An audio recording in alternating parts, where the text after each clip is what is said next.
Anda masih bersama kami di Buletin Sumatera Utara.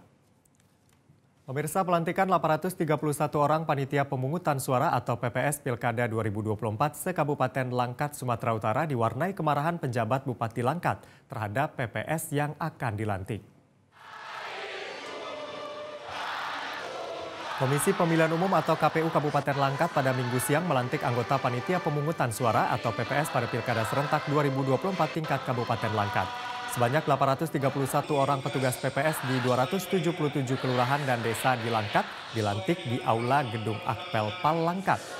Acara pelantikan sempat diwarnai kemarahan penjabat Bupati Langkat Faisal Hasribi kepada anggota PPS yang akan dilantik. Pasalnya banyak anggota PPS yang dilantik tidak serius dalam acara pelantikan tersebut. Banyak yang sedang duduk, bermain handphone, hingga mengobrol saat menyanyikan lagu Indonesia Raya. Usai lagu Indonesia Raya, Faisal Hasribi langsung mengambil mic dan memarahi peserta pelantikan. Bahkan ia juga membariskan ulang dan memberi aba-aba baris berbaris kepada seluruh peserta pelantikan.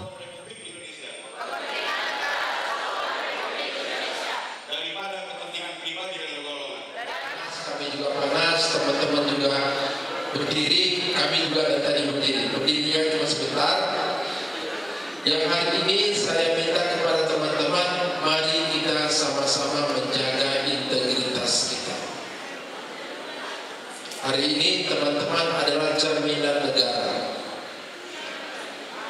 Teman-teman cerminan negara. Cerminan penyelenggara pilkada.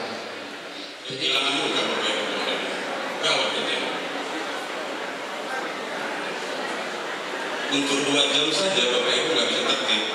Padahal 1 bulan yang lalu Bapak Ibu fokus belajar, berdoa, lobby-lobby. Masa untuk 2 jam saja kita nggak bisa tertib?